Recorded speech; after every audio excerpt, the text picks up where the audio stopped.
Reload. এই যে দেখুন, খেয়াল করছেন, এখন আমরা যে রোতে আছি সেই রোটা কি হচ্ছে, একটু কালার হয়ে যাচ্ছে। ডেঞ্জার, যেই কালারগুলো আমরা সাধারণত ইউজ করে থাকি তার সবগুলো কালারই আমরা ইউজ করতে পারবো টেবিলের জন্য। অ্যালাইন মিডল, কন্ট্রোল এস, খেয়াল করুন, দেখুন একদম কিন্তু মাঝখানে চলে আসছে। আসসালামু আলাইকুম ডিয়ার ভিউয়ার, সফটওয়্যারে আপনাকে স্বাগতম। এই ভিডিওতে আমরা কিভাবে টেবিলের জন্য বুটস্ট্র্যাপ ক্লাসসমূহ ইউজ করা যায় সেই বিষয়গুলো, সব বিষয় আমরা দেখব। তো চলুন শুরু করা যাক। শুরুতেই আমি একটি ফাইল তৈরি করে রাখছি যার নাম দিচ্ছি index.html, আপনি যে কোনো নাম দিতে পারেন, এবং ফাইলটিতে কিছু বেসিক কোড করে রাখছি যাতে আমি সিএসএস বুটস্ট্র্যাপের ফাইলটি লিঙ্ক করে রাখছি যা সিএসএস ফাইলে আছে, এবং জাভাস্ক্রিপ্ট জেএস ফাইলটি আমরা এখানে লিঙ্ক করে রাখছি যা জেএস ফোল্ডারে আছে, এবং সেই সাথে কিছু basic code, container, row, column আমি তৈরি করে রাখছি। আমরা এখানেই মূলত কাজগুলো করব। তো শুরুতেই আমরা বুটস্ট্র্যাপ 5-এর, আমরা যেহেতু লেটেস্ট ভার্সন 5 নিয়ে কাজ করছি, বুটস্ট্র্যাপ 5-এর 5.0 থেকে আমরা কন্টেন্টের ভিতরে যে টেবিলস আছে সেটাতে ক্লিক করলাম। তো এই জায়গায় মূলত আমাদের টেবিলের সব কিছুই পেয়ে যাব। তো শুরুতেই আমি কি করছি, এটাকে কপি করছি, খেয়াল করুন, কপি করে জাস্ট এখানে পেস্ট করে দিলাম। ওকে, তো আমি একটু ইনডেন্ট করে দিচ্ছি, কন্ট্রোল এস। এখন যদি আমরা রান করি, এই যে দেখুন সুন্দর একটি টেবিল আমরা দেখতে পাচ্ছি। মূলত এটা কিছুই না, জাস্ট টেবিল ক্লাসটি ইউজ করার কারণে। এটা যদি না থাকতো তাহলে আমরা অ্যাজ ইউজুয়াল যেভাবে টেবিল তৈরি করতাম সেইভাবে আসতো। এটা কিন্তু দেখে খুব একটি ভালো লাগছে না, কিন্তু যদি আমরা এই ক্লাসটি ইউজ করি, টেবিল ক্লাসটি ইউজ করি, তাহলে আমরা এরকম একটা সুন্দর টেবিল পাবো যেটার সব কিছুতে নিচের দিকে বটমে বর্ডার আছে, উপরের হেডিংগুলো দেখুন একটু বোল্ড বর্ডার, কালো বর্ডার দিয়ে সেটা ইউজ করছে জাস্ট টেবিল ক্লাসটি ইউজ করার কারণে।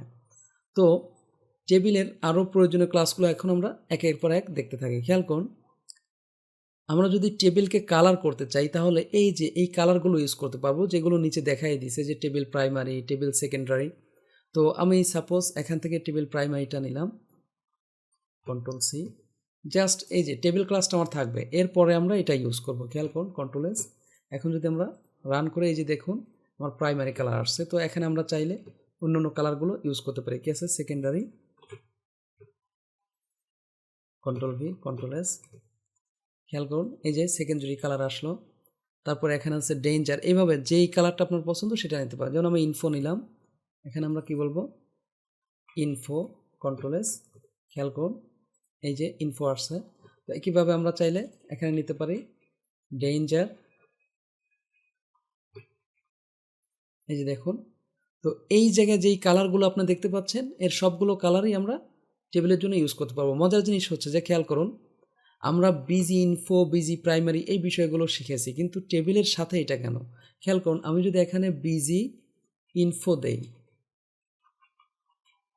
ওকে, বিজি ইনফো দিলাম, খেয়াল করুন আমার বিজি ইনফো আসছে, ওকে, সমস্যা নেই।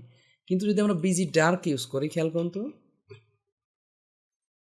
আমার কি লেখা দেখা যাচ্ছে না? তাহলে লেখার জন্য কিন্তু আমার আলাদাভাবে ক্লাস ইউজ করার প্রয়োজন হবে। তাই টেবিল যেহেতু সে অলরেডি ইউজই করছে, খেয়াল করুন কী বলে দিছে, যে busy dark, busy dark use করলে অটো লেখাগুলো সে করে দেবে, অর্থাৎ টেবিল ডার্ক যদি আমরা ইউজ করি, এই যে টেবিল ডার্ক ইউজ করলে লেখার কালার অটো হোয়াইট করে দেবে। এই যে যেমন আমি এখানে বললাম টেবল ডার্ক, খেয়াল করুন এই যে দেখুন লেখার কালারগুলো কিন্তু অটো ডার্ক হোয়াইট হয়েছে। এর জন্য কিন্তু আমাকে কি করার প্রয়োজন হয়নি, নতুন করে টেক্সট হোয়াইট বা টেক্সটের যে কালারগুলো আছে সেগুলো ইউজ করার প্রয়োজন হয়নি। তাহলে বিষয়টি বুঝতে পারছেন। এই জন্য এখানে টেবিলের যে প্রয়োজনীয় কালারগুলো দেওয়া আছে আমরা এইগুলো ইউজ করব, ঠিক আছে? আমরা চাইলে এর বাইরে কাস্টমাইজ করে নিতে পারবো, তবে আমরা বিজি ইনফো, বিজি প্রাইমারি এইগুলোর পরিবর্তে এটা ইউজ করবো। ওকে, এখন আমরা নিচের দিকে দেখি অ্যাকসেন্টেড টেবিল, স্ট্রাইপ রোজ।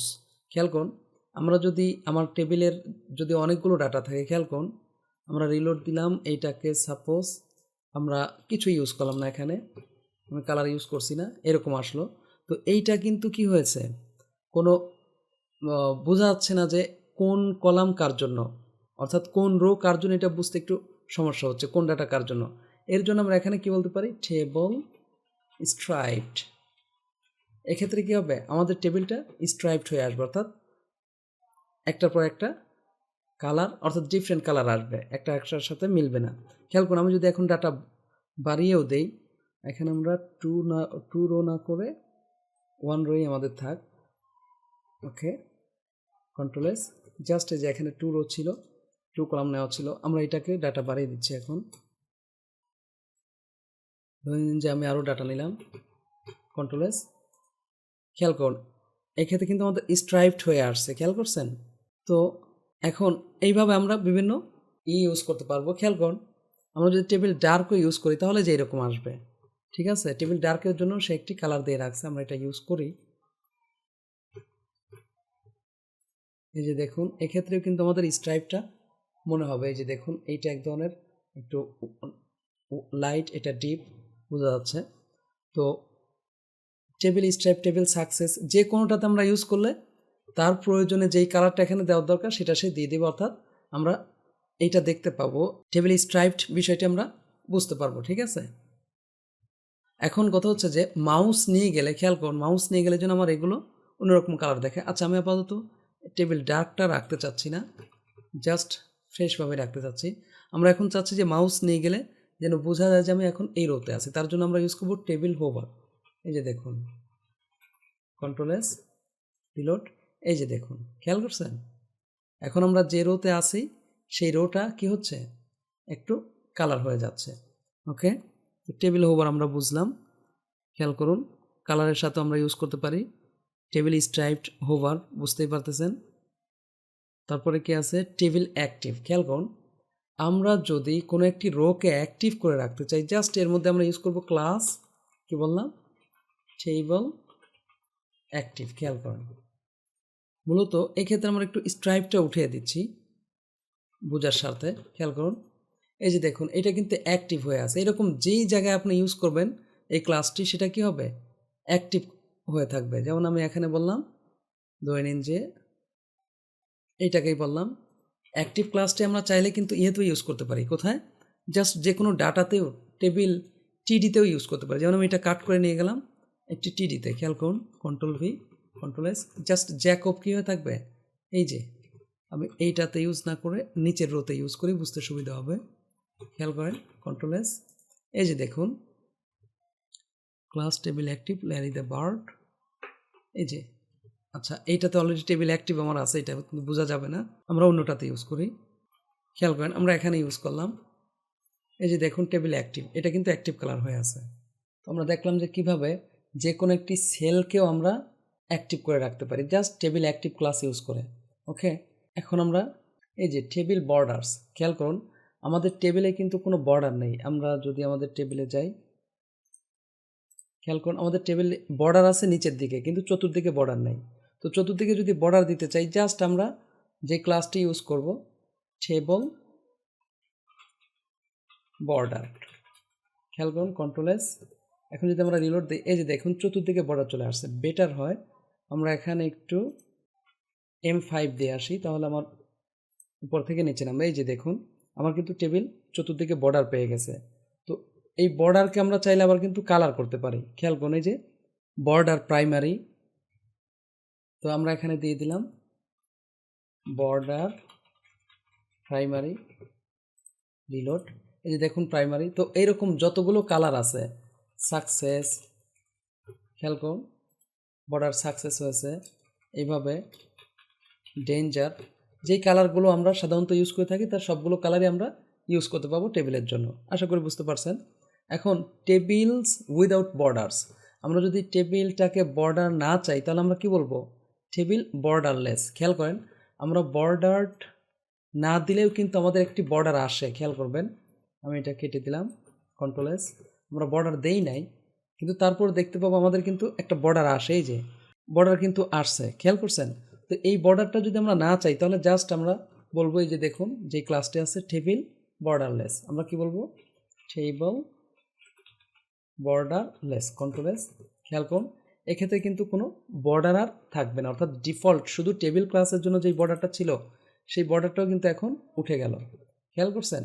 আর বর্ডার দিতে চাইলে তো আমরা জাস্ট কি বলবো টেবিল বর্ডার, এবং বর্ডার কালারও তো আমরা অলরেডি দেওয়া শিখছি, কি বলবো টেবিল বর্ডার হবে।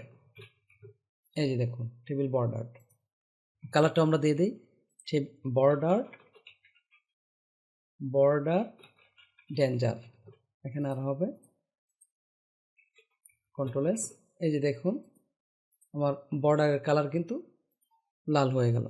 এইভাবে স্মল টেবিলস, আমরা যদি টেবিল এস এম ইউজ করি, টেবিল এস এম, এক্ষেত্রে খেয়াল করুন table S M to make any table more compact by cutting all cell padding in half, অর্থাৎ প্রত্যেক সেলের প্যাডিংকে সে কেটে দেবে এবং এটাকে হাফ করে দেবে। তাহলে আমরা এখানে বললাম table S M, S M means আপনার responsive S M, S M এর সাথে স্বাদ নেই, এটা সব জায়গায় এস এম করে দেবে, যে খেয়াল করছেন।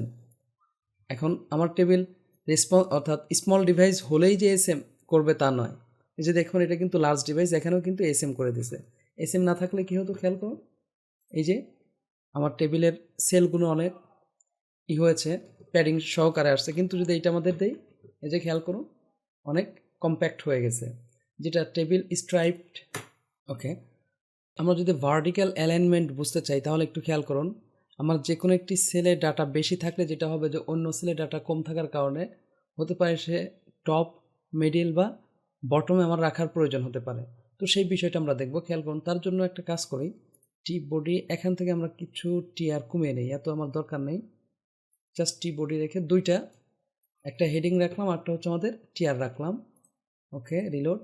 এই যে আমার এইভাবে আসলো, তো বেটার হয় এই জায়গায় আমরা একটু বেশি কোড নিয়ে নিই, যেমন আমি বললাম লরেম। ওকে, কন্ট্রোল এস, খেয়াল করুন এই যে আমি প্রয়োজনে আরও একটু বেশি নিয়ে নেই, এখানে নিলাম। ওকে, প্রয়োজনে আরও একবার নিলাম। এবার একটু খেয়াল করবেন আমার এই ডাটাটা কোথায় আছে বলুন তো। এটা তো ঠিক আছে, এর মতো ওর জায়গায় আছে, কারণ অনেক ডাটা হওয়ার কারণে সে মোটামুটি সব জায়গায় সমান তালে আছে, কিন্তু এই জায়গায় কি আছে খেয়াল করুন, এটা কিন্তু একদম বটমে চলে আসছে। তো এইটা মূলত কী জন্য হয়েছে, যে এখানে অ্যালাইন বটম আমরা বলার কারণে কি হয়েছে, যে এই ডাটাগুলো একদম নিচের দিকে আসবে। কিন্তু যদি এখানে আমরা বলতাম অ্যালাইন মিডল, কন্ট্রোল এস, খেয়াল করুন দেখুন একদম কিন্তু মাঝখানে চলে আসছে। এখন আমরা যদি মিডল না দিয়ে এখানে কি আছে অ্যালাইন টপ, খেয়াল করুন অ্যালাইন টপ, তাহলে আমার ডাটাটা কি হবে দেখুন একদম টপে কিন্তু চলে আসবে।